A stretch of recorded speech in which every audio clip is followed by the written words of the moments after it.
Hello, Irmal Elementary second grade students. Quick math lesson here. Today we are focusing on place value and regrouping. So let's take a look at this picture. So if you remember, if I have like little dots like this, or they could be little squares, these are our units. And when we have a square, especially if you see a square like this on a test, these represent hundreds. And when you have sticks or these columns, these represent groups of 10. Now remember, they don't have to be in order. It doesn't have to be unit tens, hundreds. You're expected at second grade to already know that a picture means nothing. You are going to have to put it in order yourself. So let's begin looking at our pictures. If we have this many group of tens, this many group of hundreds, this many group of units, ones, we are probably going to have to do some regrouping. We're going to create bigger numbers. So I have our place value chart here. Place value chart is an excellent way to help you organize your numbers. We have ones, units, unidades, tens, decenas, tens. This one we're in the hundreds place, in Spanish, centenas, hundreds. And then our last place that we are dealing with are thousands. In Spanish we say mil and 1,000. Remember that we have a group of 3 here. Here is where we'll actually be putting a comma. Well, let's get going. Let's kind of look at our ones, our units, which are right here. And I can see, let's count how many we have. 1, 2, 3, 4, 5, 6, 7, 8, 9, 10, 11, 12, 13. So I have 13 units. If I look at 13, I can see that 13 has a group of 10.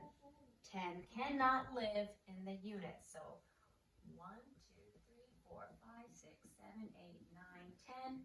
This is a group of 10. This is really the same thing as this. And I have 1, 2, 3 units. So actually here, if I'm using the chart, the only thing I can say is I have 3 units. Well, now let's go look at our tens. I have a group of 10 here. Can't forget about that. So I'm going to kind of put a 10 here to remind myself. And let's go look at our group of tens over here. I have 1, 2, 3, 4, 5, 6, 7, 8, 9, 10, 11, 12. I have 12 groups of 10. You know what? I know that 10 groups of 10 make 100. So let me make a group of 100. That would be 10, 20, 30, 40, 50, 60, 70, 80, 90, 100.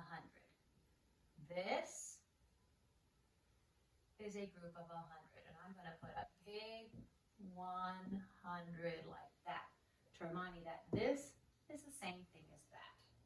Okay, so now let me go back. I'm counting my tens. Well, actually, this is a group of 100.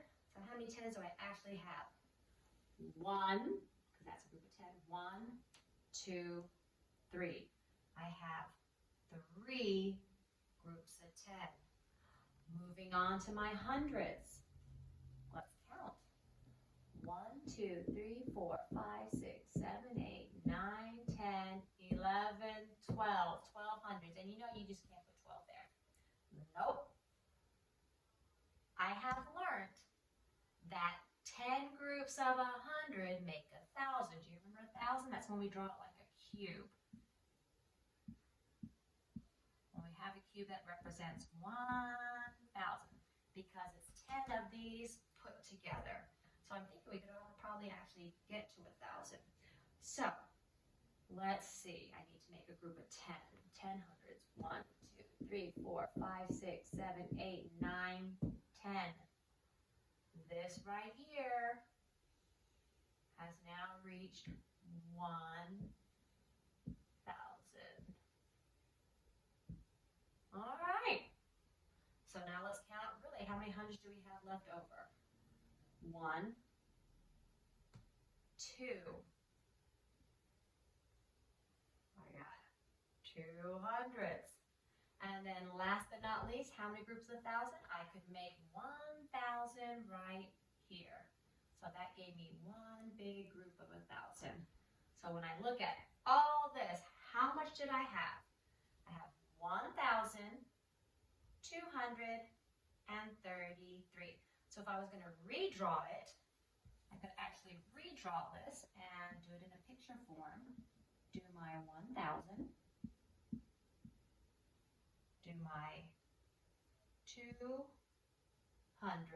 this one and this one. I really had 3 tens, so which would be this one, and this one, and sometimes we just do it like this, 1, 2, 3, and then the units that were left over, 1, 2, 3. What a simpler way. So basically, this picture right here is just another way of drawing all that was here. We regrouped everything to make it much more easier. And we use our place value chart to help us. And we created 1,233. 1,233. Thank you so much.